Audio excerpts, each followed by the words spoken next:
Excellent. All right. So first, I really want to thank everyone for coming. This has been just a project that I've been thinking about a lot. Um, you know, for me coming in as a rabbi with in some ways a very different background than many of the people in many of the Jewish people in Columbia County. You know, my first experience was looking out at the congregation and realizing that everyone's standing, and it was because I hadn't mentioned to sit, and for me that's a very different experience, and I want to be very clear. There's zero judgments in that.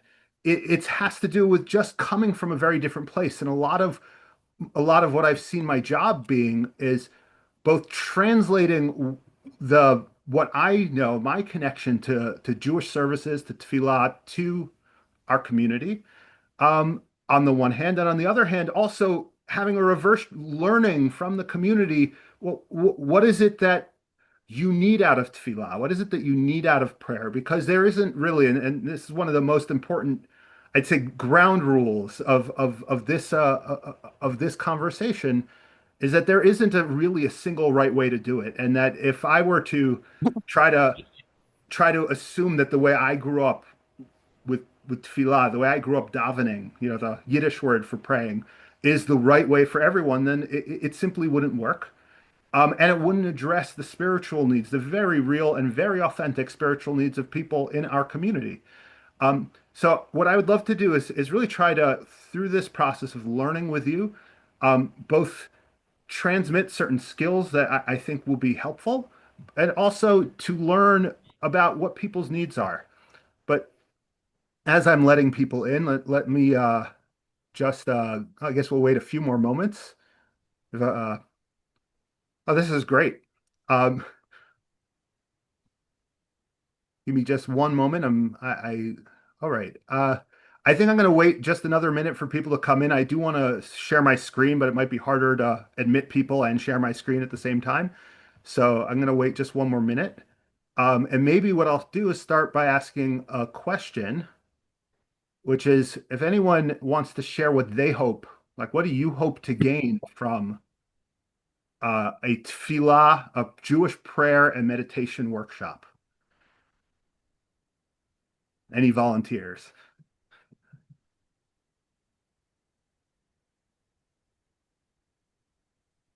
I'll give it a try. All right. Um, I sometimes I don't feel confident in how I pray, quite honestly. I come from an interfaith background. I was raised Catholic, even though three-quarters of my family is Jewish.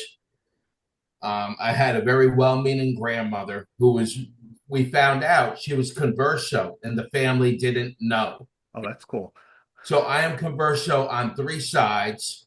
I am Sephardic Jew, which is very different than most of the people at Temple Israel, Yeah. Greek, Spanish, and Italian Jew. And I am a student of Kabbalah. So I'm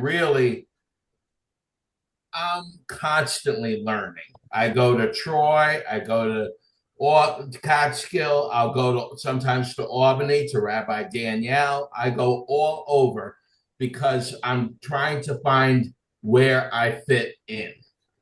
And having my background and having been told by people, you're not Jewish enough.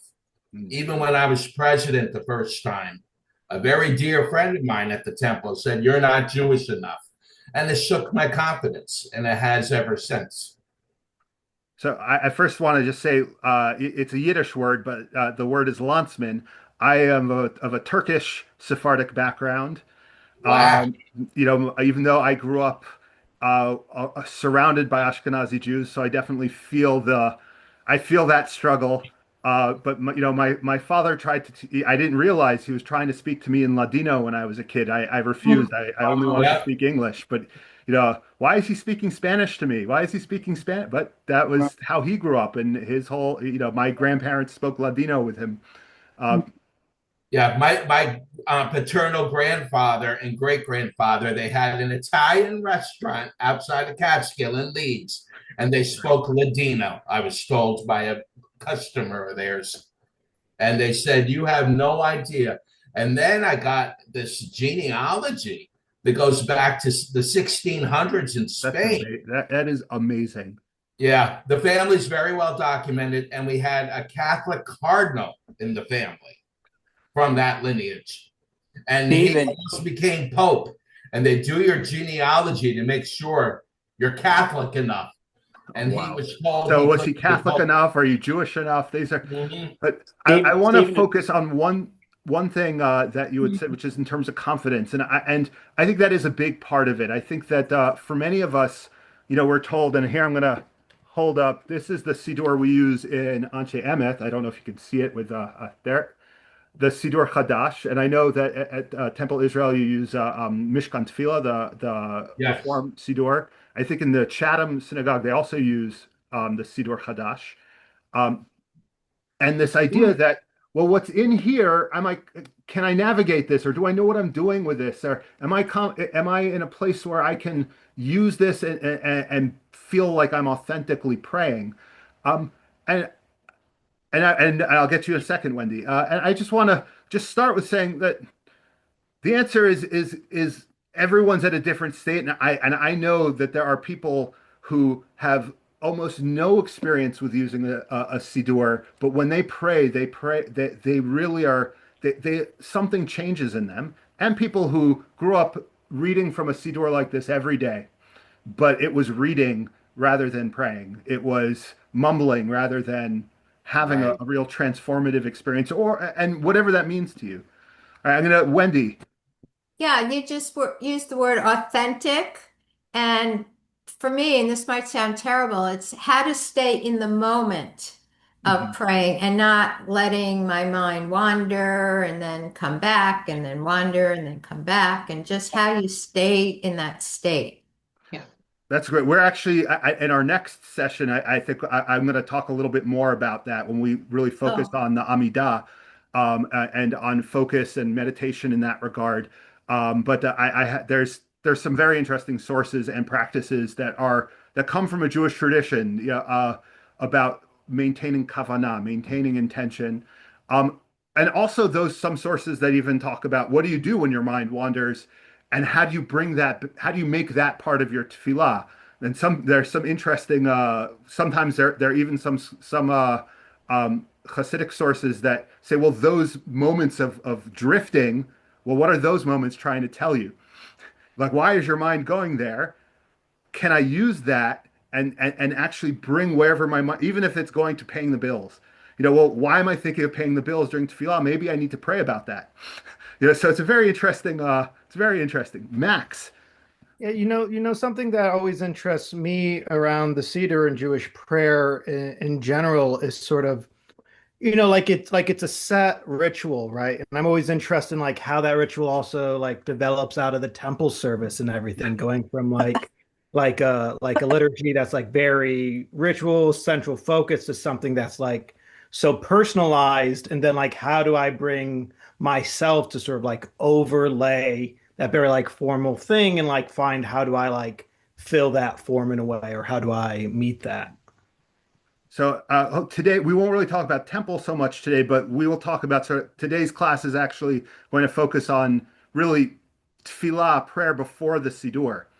Um, Although it goes right into the siddur because so much of what we know about prayer before the siddur is now in the siddur.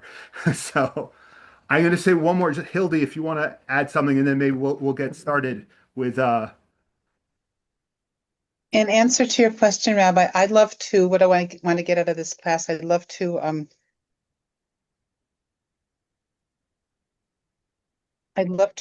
see how to better take my prayers into the week oh, after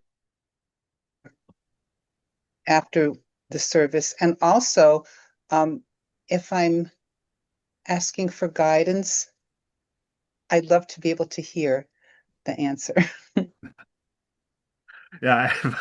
There's I'm going to quote one of the least, definitely not a Jewish source, but The Onion. I don't know if anyone ever reads The Onion, but there's this is an old onion. This goes back to 1999. Was you know, God answers prayers of little boy in wheelchair. No, says God. Um, so in terms of seeking that answer, seeking that guidance, it's a dark joke, I know, but it is such a common and such an important thing. Well, what response do we want from prayer? How do we want to, like, what are we looking for? Um, on that dark humor note, I just want to share the screen for a little, um, and introduce us to our class. Okay. Okay. All right.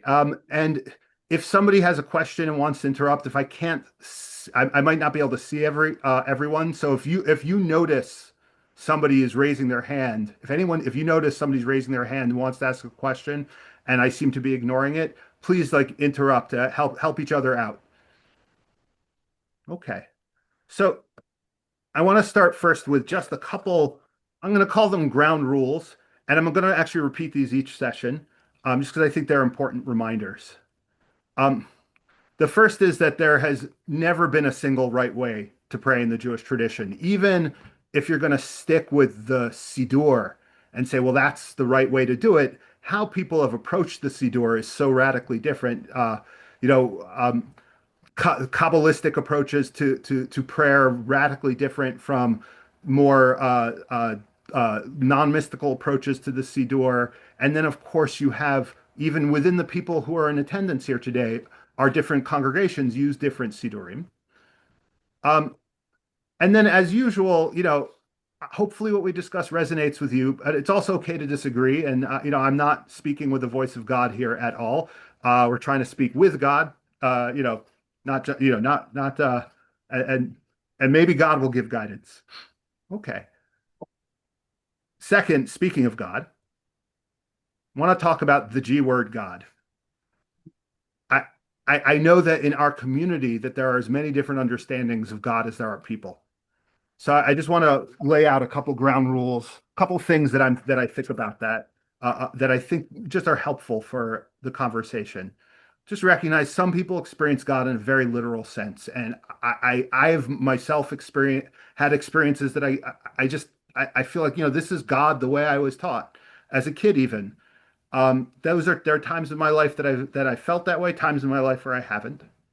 And there are those who see God as metaphorical, and there are some people who just don't relate to the idea of God at all. Um, Sometimes people prefer different words, the infinite, the divine. Um, Sometimes people, don't want to actually think about it. In fact, there are very, very religious communities, I would say very commonly in the conservative movement and in the modern Orthodox movement. I've been to places where you can pray, but the conversation never even talks about God as an idea. I also believe God cannot be reduced to a single simple idea. What we consider to be God in our lives can really take many, many different forms.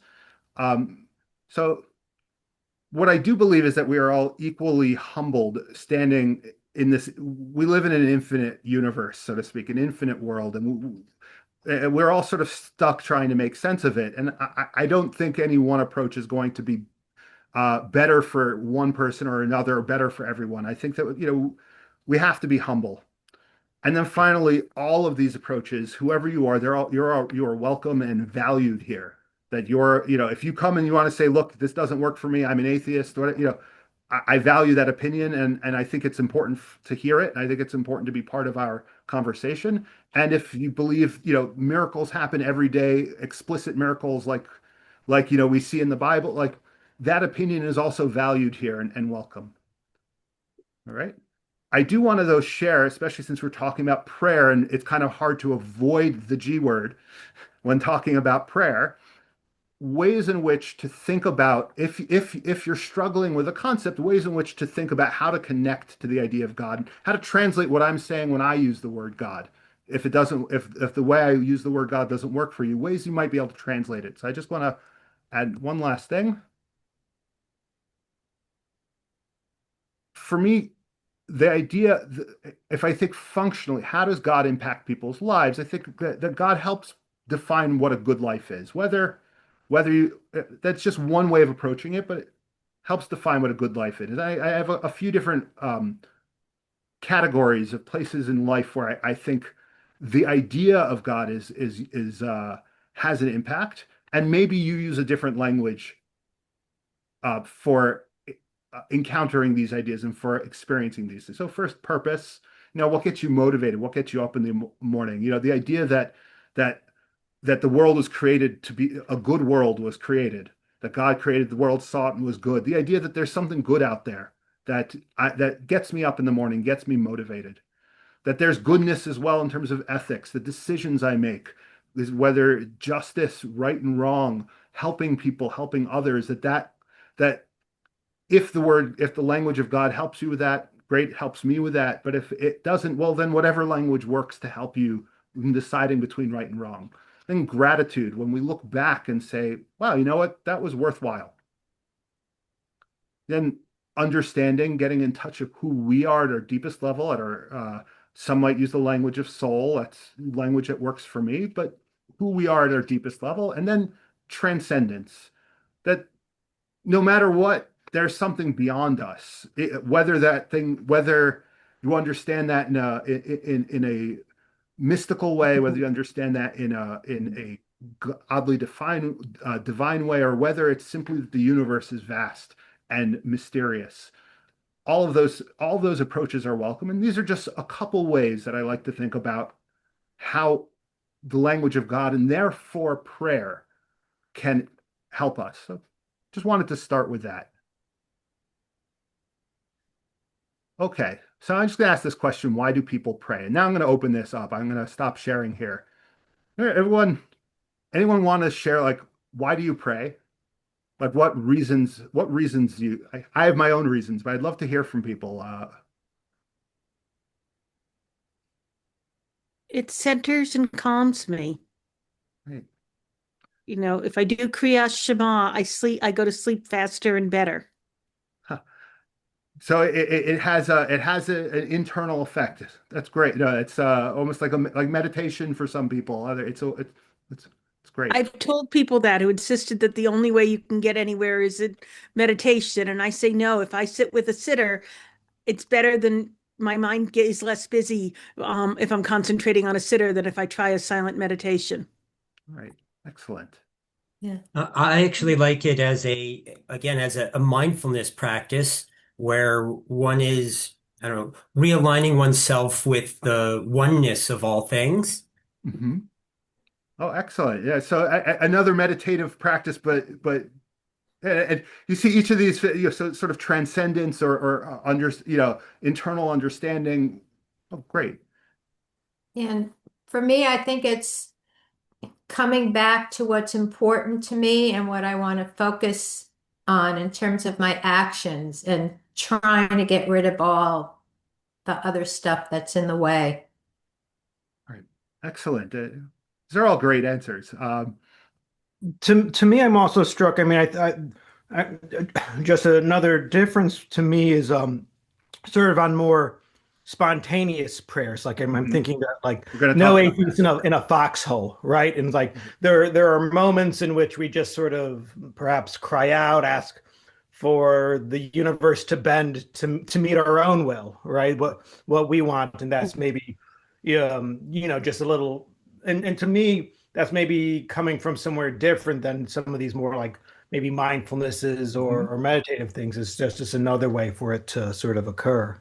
I'm reminded on Simchat Torah. I think I had mentioned this. The main lines of prayer we say on Simchat Torah. Ana Adonai Hoshiana Adonai Hatzlichana, and really those two lines say, are two fundamental form. Just say the most. I'm going to use the word primitive, but in the sense of like the most basic forms of prayer is please make it happen or please make it stop. Uh, and there's so really a form of expression.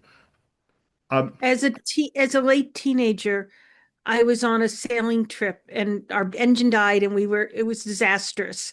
So we're sailing without running lights, only with sails, trying to get into a busy harbor. And I'm clinging, trying not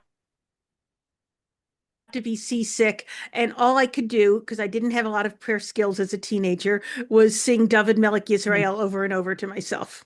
Oh, that's great. I, in terms of confidence and things like that, having that, even having that is, you know, that is for many of us enough.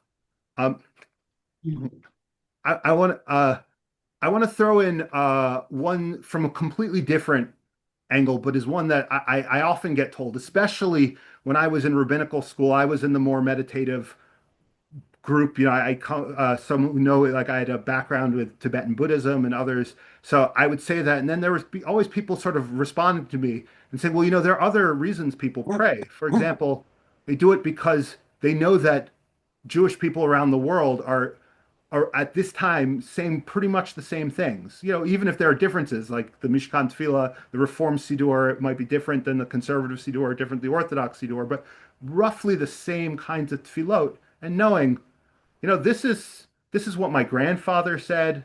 This is what my friend who lives halfway around the world is saying now. And this is what people, that there are millions of Jews saying this, that it's a way of connecting to us as a community. So that's another thing I want to throw out there. Um, okay, so with that, I'm going to share the screen again. Oh, excellent. And I'll share the screen once my laptop lets me share the screen.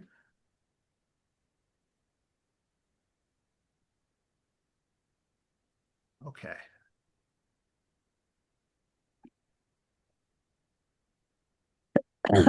Oops. Okay. So I'm going to give this is not something about a bit of history behind the Siddur as a background to the conversation. Um, Now, Maimonides has his own sort of historical version of how the Siddur developed. Modern day scholars might differ a little, but how did we get from the Bible, which, as we'll see, has no mention of a Siddur, has no mention of praying 3 times a day, has no prescribed formula for prayers to what we have today. So just start just with Maimonides. I'm going to read here. Rambam Maimonides says it is a positive Torah commandment. So this is another reason to pray. By the way, is for many people they feel this is an obligation. This is something that God commanded us. It doesn't work for everyone, but it says that the positive commandment Torah to pray every day, as it states, you shall serve God your Lord. Tradition teaches that this service is prayer, as Deuteronomy states, and serve God with all your heart. And our sages said, what is the service of the heart? This is prayer. The number of prayers is not prescribed in the Torah, nor does it prescribe a specific formula for prayer. Also, according to Torah law, there are no fixed times for prayer. So at some point, we got from what Rambam Maimonides is describing as, you're supposed to pray every day, but with no specific formula for doing it, to a siddur that is full and has many prayers that many of us don't say. Even very traditional Orthodox people will skip over things. So how did we get from one to the other, and what? I think, in fact, one of the more important questions is refers back also to what I think what Max was saying before. Um, what was prayer like beforehand? Oh, I forgot. I wanted to add one thing in terms of getting what we want to get out of this class. I actually have three sort of goals for these classes, and that is one, to give something of intellectual value, to learn something, maybe to learn something you hadn't known about Jewish prayer, to be able to bring something home with you, a take-home practice of an internal approach to prayer, something you can do on your own that is spiritual and practical.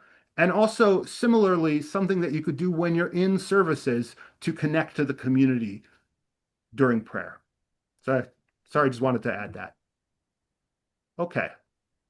So what was prayer like or supposed to be like before we had a Siddur? Um, According to Maimonides, the Siddur really goes back, and this tradition, the traditional explanation goes back to the men of the Great Assembly after the Babylonian exile. So this is going back to basically the late 6th century BCE. Modern scholars would really say that the prayer book, the Siddur that we have, develops with the early stages in the rabbinic period around 200, 300 CE, and really gets much more formalized around the 8th century, 9th century, with figures you may have heard of, Saja Gaon, if you ever heard of him, and others, who really collected different prayer practices, put them together, and into books that they were able to then send out to different communities. Okay. So the first one is the first practice, which I think you really do see. I think exists. You see reflections of it in the Bible, but also has really been, I think, um, uh, championed by the Hasidic movement. There's a sense of spontaneous prayer. And I'm just going to quote one of my favorite Hasidic rabbis, Rabbi Clonimus Kalman Shapira. If you were at the Shavuot retreat, I gave this as well. Um, he talks about a practice. It's also made famous in Breslov Hasidim, Rabbi Nachman, of speaking with a sort of stream of consciousness, what he calls pure prayer. So here he talks about it that while you're singing, you may a wordless tune, a nigun, and not in community, just on your own, you may find that you have words. Here, I'm just going to read this. At times, without even realizing it, you may begin to speak words before the divine. As your inner stirring deepens and your soul rises from its sheath to ascend on high, you leave the world behind. From the depths of your heart, your soul cries out in pure prayer, a prayer to God. And this is something we're almost stream of consciousness that people are doing. They're opening their heart. And so I want to start with just this one practice as a take home. The practice of hitbodedut, which really means being alone with yourself. And this is how Rabbi Nachman and the Rabbi Clonimus Kalman Shapira describes it, and others as well. Find a quiet place alone and begin to speak to God as a trusted friend, a loving parent, or whatever relationship makes most sense. It could be as a divine therapist, whatever works. And let the words flow out without censoring. Speak from your heart. And as you do this, and if you do this practice, I've gone through periods of my life where I've done this, periods of my life where I haven't. But when you get used to it and you get into it, some things become clarified in interesting ways. I think before we had a set liturgy, that this perhaps was the way in which people prayed. I'm going to put that out there. But then practice number 2, and this is a little more difficult, and it's a practice of eloquence. And from this, I'm going to go back to Maimonides to explain. So Maimonides continues, this is just a couple lines after what we read before, when he said that originally, there was no Siddur, said, a person who is eloquent would offer many prayers and requests. A person who is inarticulate would speak as well as he could and whenever he desired. Similarly, the number of prayers is dependent on each person's ability. Some would pray once daily, others several times. So what happened, according to Maimonides? So when Israel was exiled, they became interspersed in Persia and Greece and other nations. Children were born to them in these foreign countries, and those children's language was confused. The speech of each and every one was a concoction of many tongues. No one was able to express himself coherently in any one language, but rather in a mixture of languages. Consequently, when someone would pray, he would be limited in his ability to request his needs or to praise the Holy One in Hebrew, unless other languages were mixed in. When Ezra and his court saw this, they established 18 blessings in sequence. That would be the Amidah, which if on Shabbat services, we don't have 18 blessings, but weekday services, you'd have 18 blessings, or actually 19. Thus, the prayers could be set in the mouths of everyone. They could learn them quickly, and the prayers of those unable to express themselves would be as complete as the prayers of the most eloquent. I'm going to just stop sharing for a moment. So just because I want to say, oh, Hal, I see you have your hand up. Yeah, just related to what you just said, you know, Rabbi Avi Weiss, our downstate rabbi at Hebrew Institute of Riverdale, explained something very similar. He said that for someone that doesn't know Hebrew or doesn't know how to pray, if you just say the alphabet, let's say, God will rearrange the letters Letters, into yeah. the prayers so it would make sense to God. So it's a famous Hasidic story.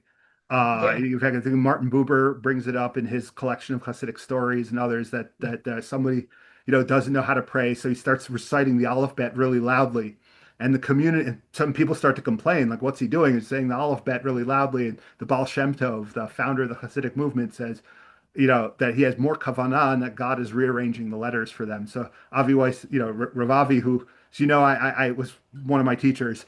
Um, is reflecting on that. Um, so one of the things, I'm going to bring this up next week, but there is an interesting rule that shifted in the Ashkenazi world that I think sort of explains some of the eloquence involved here and where it comes from. The idea of eloquence in prayer. That if you're drunk, you're not supposed to pray. That was the original ruling. If you're drunk, you're not supposed to pray. But then in the Ashkenazi world, somebody said, well, now that we have a Siddur, you shouldn't be drunk when you pray. But if you're a little buzzed or something like that, I'm not supporting anyone's habits here. I'm just telling you what was said in these books. Um, that if you're a little, but it's okay because we have a siddur. And the explanation is that, well, when you're standing in front of a king, you need to be able to express yourself eloquently.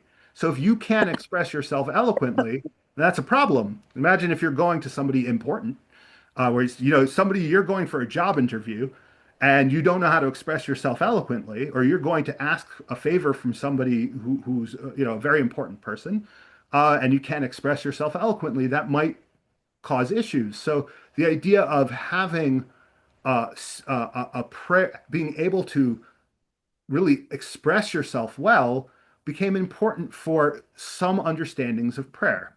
So now, some people, I like writing poetry all the time. Some of it's terrible, some of it's okay, you know. But for some of us, it's very easy to say, "Or I'm eloquent. I can write my own prayers." And for some people, the idea of being able to express yourself, whether spontaneously or not, is difficult. And I'm going to give an example that many of you here actually saw, and then I'll get to you, Max. Uh, um, the example many of you saw was actually back on Simchat Torah. So Rabbi Zoe in Temple Israel, I think, does this wonderful thing where she offers these spontaneous prayers. So then she asked me something. She was like, "Well, Rabbi Almog, how about you offer a prayer for the children?" And I was stumped because when I think about tefillah and I have time to think about what I want to say, then it works. But if you ask me to do a spontaneous bracha, it's very difficult. And the first thing that came to mind was a joke from my wife's grandfather. It's like, may our children have healthy and wealthy parents. That was because that was the first thing I thought. I didn't know how to express myself, and those differences are very real. Rabbi Zoe's very good at that, and maybe if I did it more, I'd get better at it. You know, um, other people, so some people are very eloquent and some people aren't. Wendy, well, Max first, because Well, Max had his Max. hand up, Yeah, and Max. then Wendy. I was just going to circle back to what you mentioned about sort of this rule about drunkenness, which is really interesting because a few slides ago you had an image of Hannah up, right, Yeah. which is sort of one of the first sort of canonical instances of like a prayer being made, and it's mistaken for For drunkenness. drunkenness. You Yeah. are predicting the slide that is coming up Oh. soon. It's, but yes, Hannah is the rabbis learn a lot of our traditions about prayers from her prayer, like that which she speaks silently as if speaking to her just to herself, and that when we recite prayers, the idea is, we don't just cite them silently to ourselves, but we don't recite them out loud. Rather, we recite them so we can hear them alone. And they learn that from Hannah. Um, Channing. Oh wait, sorry, Wendy, then Channing. Yeah. this isn't what I was going to say, but it reminds me of the Shakers and how, they would get so involved in their dancing and praying that their whole bodies were just alive and shaking. But anyway, but I was going to ask, so is there a difference between being eloquent or just speaking from your heart? Because So some people, yeah. it's a great question. And that's what I'm trying to point to. I think there is something to both of those. And I think for many of us, eloquence is when it seems sincere from the heart. And whereas others really like the play of language, the poetry of it. There is a difference. I would say one of the differences is I think sometimes things that are written with a very poetically can really, they can be transmitted over generations. They're written in a way that people can understand them no matter what context. That prayers written 1,000 years ago might still be relevant today. Whereas something from the heart could also be eloquent. They're certainly not mutually contradictory, but you can say something from the heart that really is only relevant for right now. So I think that's also part of it. People will study letters, of great or speeches of great speechwriters, from generations ago. And I think that has a lot to do with what made it into our Siddur. Um, Channing, you have a question, and I was just I think it was Maimonides who said that, there's three levels of prayer. mhm, There's praying in your own language that mhm. you understand. There is, well, no, at the bottom was reciting Hebrew and you have no idea what you're saying.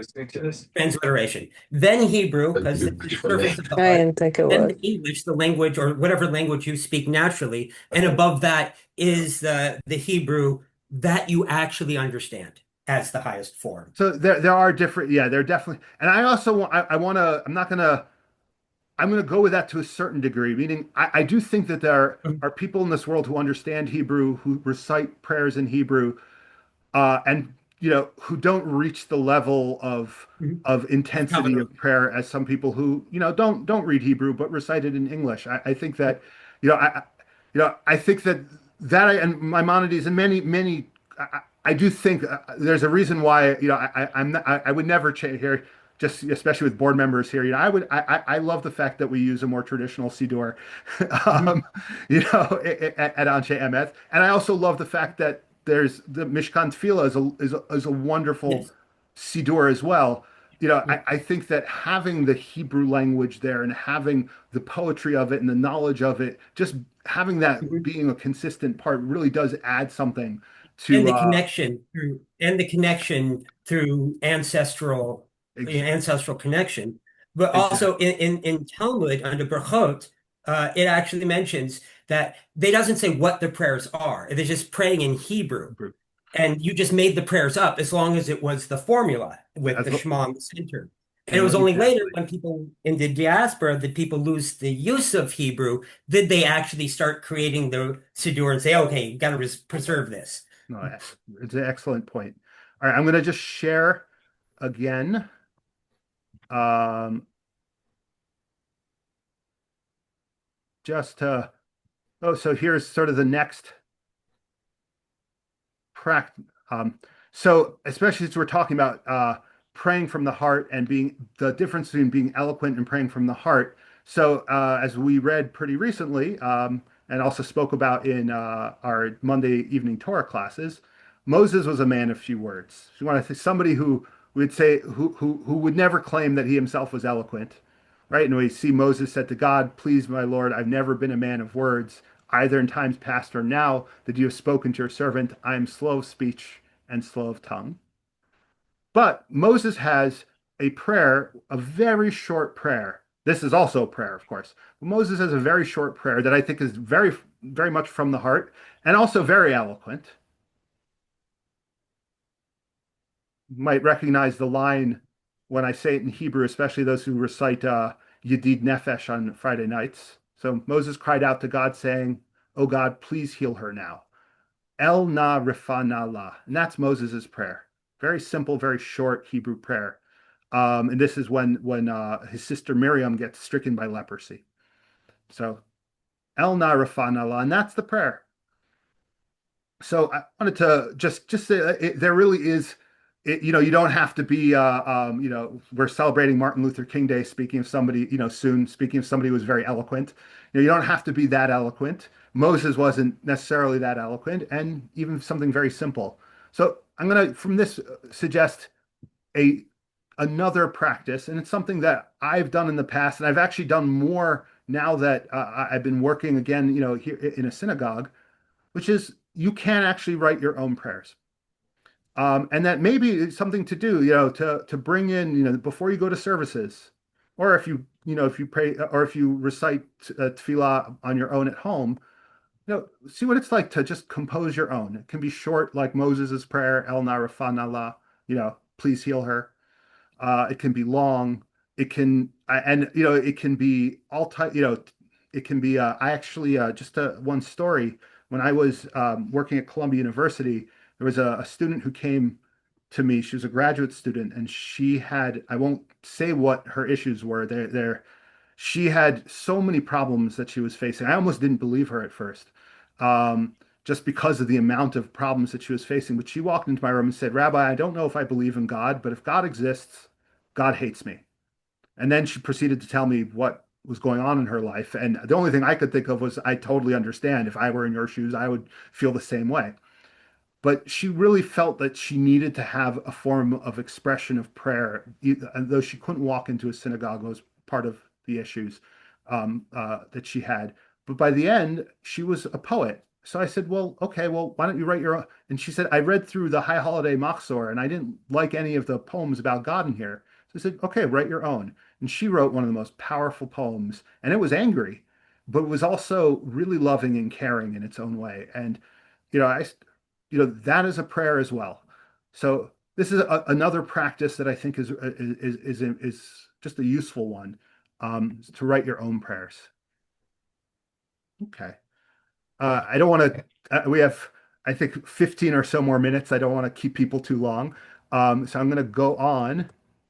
Um, those who come to services at Anshe Emeth probably have heard me say this before, um, but one of the reasons that I wanted to focus first on prayer before the Siddur is because so much of the prayers within the Bible, within Tanakh, are incorporated into the Siddur. In fact, a large portion of the morning service, we often skip it at Anshe Emet, but a large portion of the morning service, Psukei de Zimra, which are verses of song, are really a series of quotes from the Bible, of prayers that are recorded in the Bible, many of them from Psalms, which are traditionally attributed to King David. Um, but and just different ways, different languages of praising God, of thanking God, of crying out to God, of all types of approaches. So one of the things that I often say at the beginning of services is, when I read this, by the mouth of the upright you are lauded, by the words of the righteous you are praised, by the tongue of the faithful you are extolled, in the midst of the holy you are hallowed, is that we're looking back at who are the ones who really taught us the words to express ourselves in a very deep and true way. And the Siddur goes back to biblical sources, but I think that we can actually go back to people in our lives as well. I didn't only learn to pray just from reading a Siddur. I learned it from the people around me, and some of the most powerful prayers that I've learned were outside of a Jewish context altogether. Um, and it's from there I'm going to go to one of the early examples of prayer, and this is Hannah. And we don't have a lot of time to read the whole thing, but I wanted to show the beginning of what motivated Hannah as described in the book of Samuel, and that she was one of two wives. It was a patriarchal society. It was before Judaism generally outlawed polygamy. So she's one of two wives, but she can't have children. And the other wife, Penina, is but she's also the more loved one. So the other wife, Penina, is putting her down for it, is provoking her for it, and it's really causing her stress. Um, I'm just that was my summation of the verses on the screen. So I'm just going to quickly read her first prayer. The first prayer is, she's at the house of the Lord. She's at the tabernacle, and she's weeping, and she says, and they say it in the language of vow here. It says, Lord of hosts, if you will indeed look upon the suffering of your servant, remember me and not forget your servant, and give your servant a male child. It's a patriarchal society.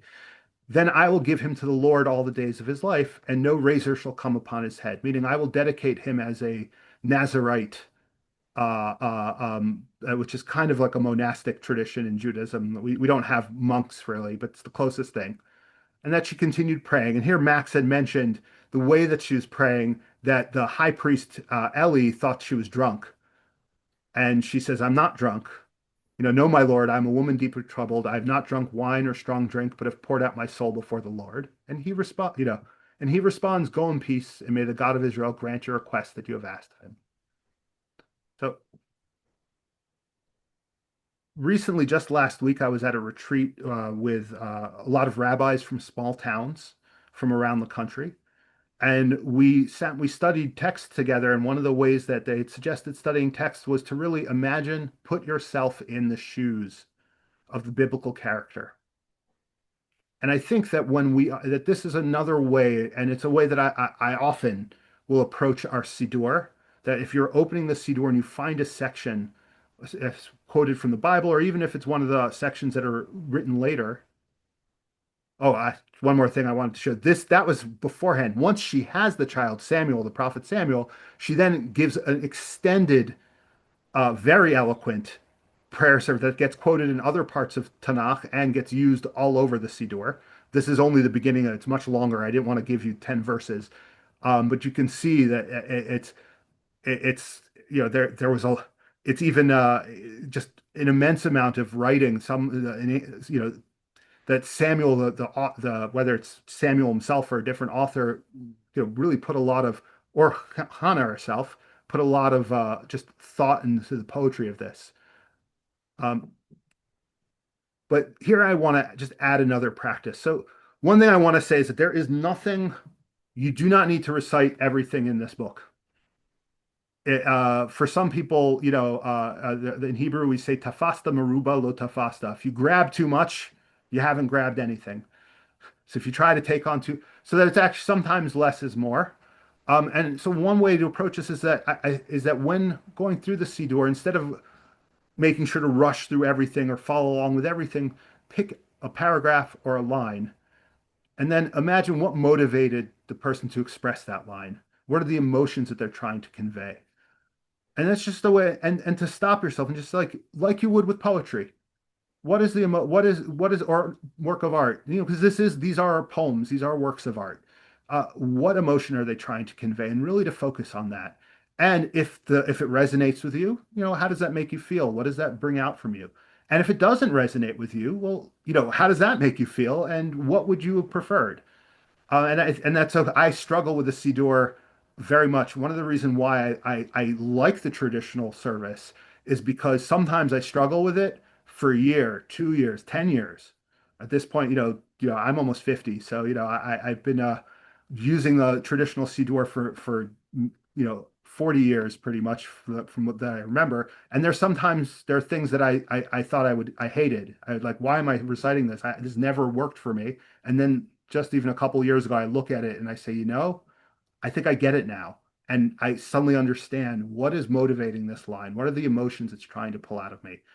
And I really encourage that. It's better to do less, to do more with less than to do less with more. Um, okay. And then finally, a few minutes, and I want to just open it up. I want to also talk about one of the most common prayers that it's in the Siddur in multiple places, which is the prayer Ashrei. Let me just say this line. It's an important prayer. Tehillah David, the Psalm of David, which is actually, if you're familiar with the Ashrei prayer, The first couple lines and the very last line are actually not part of the main psalm. They're added from other places.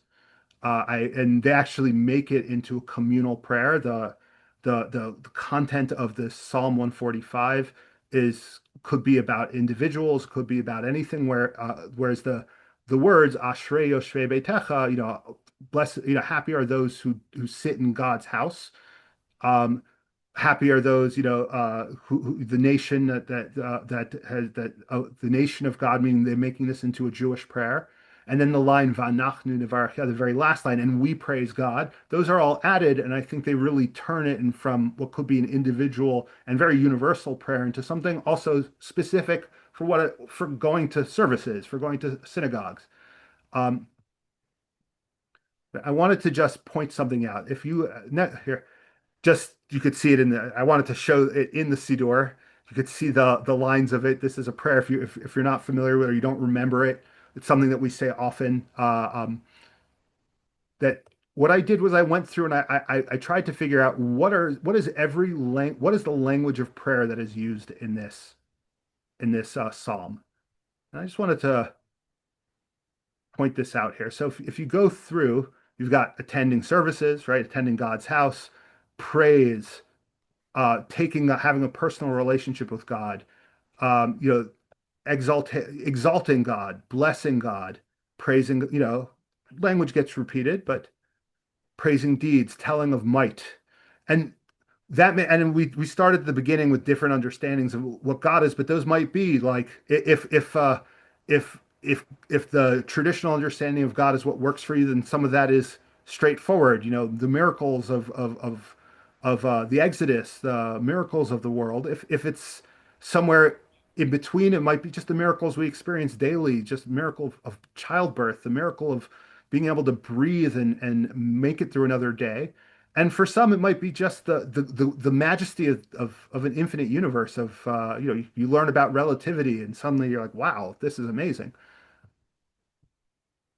That I will recount, I will express. And then I will sing. There are all these different things, but also crying out for help, looking towards God, calling upon God in times of need that God will answer.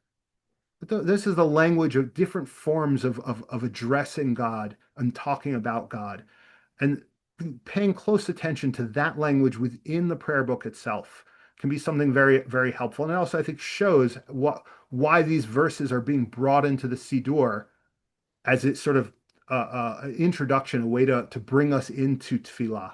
It's because it's telling us these are the different ways that our community has talked about God forever. And finally, sorry, I'm rushing at this point because we only have a couple minutes, and I want to give people the other thing about Ashrei, and people at Anshe Emeth probably have heard me say this before, is that particularly in Ashrei, something about our services comes very clear. Sometimes when we read, we're talking to God in the second person. And sometimes when we read, we're talking about God in the third person. And it might be that when so I'd say first pay attention to that. Again, don't try to rush through the whole thing. Do one paragraph rather than, and you can switch up each week. You could switch up each time and pay attention. When does the text change back and forth? And maybe it's talking about God as sort of the royal third person. That's a way of respect in the yeshiva world that would often you would speak to your rabbi in the third person. You wouldn't say, "Do you want me to do X, Y, and Z, or should I do it?" You would say, "Does the rabbi want me to, want to come over for Shabbat lunch? I don't want people speaking to me that way. Please don't." um, so is that what's going on? And then what does that do when you're having this sort of going back and forth between an intimate, like I'm speaking to you, versus this more respectful distance of speaking about? But there's another option, which is when sometimes you might be speaking to God in prayer, and sometimes you might be speaking about God, but to the people around you. And I find Ashrei to be a great example. And I think one of the reasons why it is so central in our tefillah is that if you do this, one of the things that I noticed is that once you start with Tefillah David and every time you talk about God as if you're speaking to somebody else, it happens 9 times. So what I like to do is when I'm there is I will look around the room. I won't be creepy. I don't want to stare at people, but I will pick out a different person for each time I talk about God.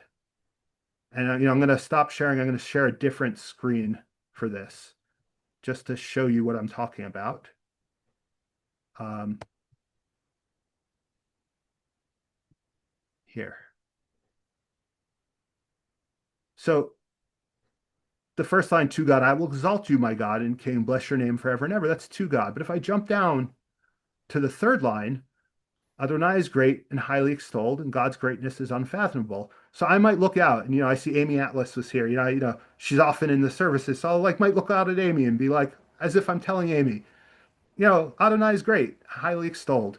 And if I go down and one by one to each person, each time I get to, I'm just jumping down to 9 different people. And then suddenly I talk about myself, the 10th person.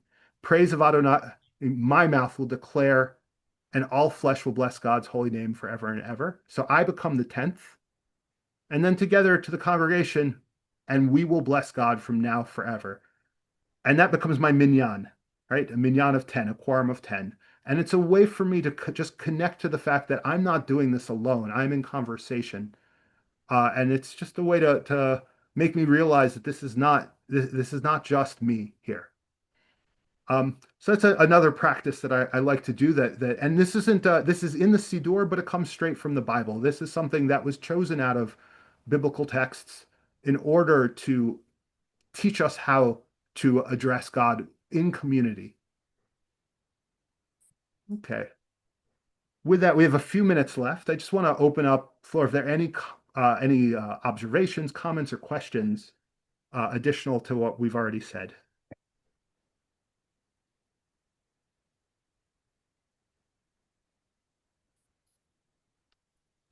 Would you send us out those things you screen shared? Sure, absolutely. Happy to. Thank you. Yeah. I'd really, Ashray is part of my normal daily practice, and I'd love to look at those more in depth. And it's 3 times, they say if you say it 3 times a day, I know, but yeah. I do a practice where I say it, and if my mind wanders, I go back and start again. Oh, wow.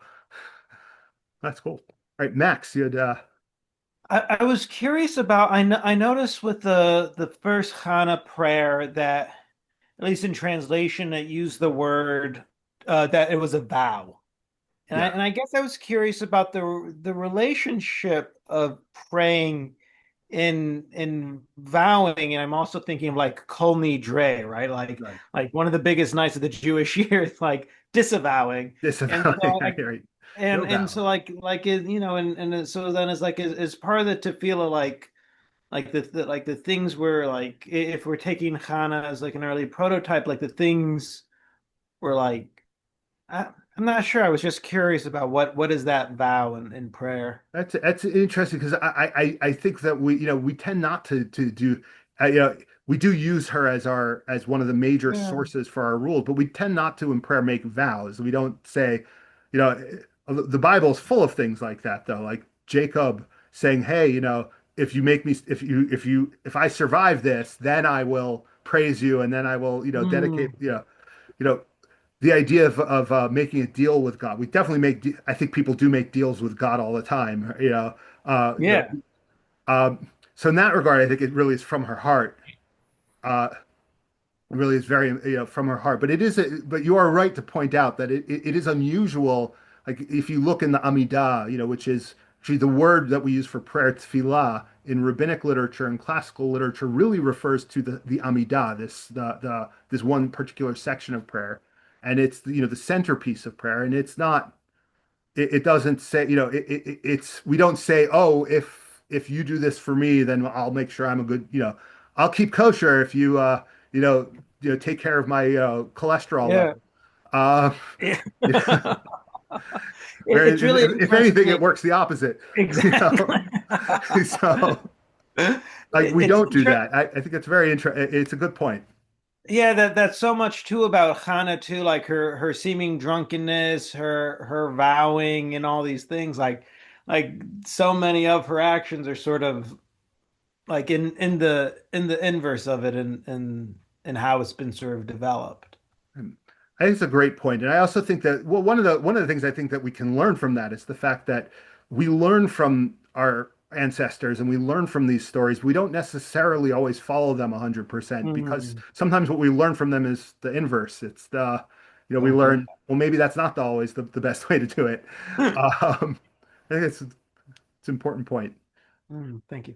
Any other questions? It is 7:31, so I do want to say if anyone needs to go, you want to leave, please. No offense. I take no offense at people leaving. But does anyone have any final comments? Okay. Well, if not, it was really wonderful seeing everyone. We will be doing this again next week. We're going to be speaking about the Amidah next week, which is the centerpiece of prayer, and how to engage with both its structure. This will be a bit more about how to navigate the Siddur. This class was less about navigating Siddur, even though we do quote the Bible in the Siddur all the time. Um, but next week will be more about navigating the Amidah, how to just connect to it and how to make it your own. Right? And if you could record that, because a lot of us have a Temple Yes, Israel event that night. So I'd appreciate, yeah, if you could record absolutely, it. Thank you. Thank absolutely. you for this. And thank you so Thank much you. for the folks from Temple Israel for coming. And I don't know if there was anyone from Chatham who came, but thank you to Chatham as well. And of course, it's really great to see people from Anshe Emet, and see you on many of you I'll see tomorrow, and on others I'll see on Friday. Yes. Right. Yes. Thank you. Bye Early bye. Thank Shabbos. you, Rabbi. Shabbos. Thank you. Thank you. Thank you, Rabbi. This was wonderful. Oh, thank you, Hildy. Hopefully I'll see you tomorrow, Hildy, the Hebrew school. I'll be there. I'll be there. Thank you very much. Thank you, Glenn.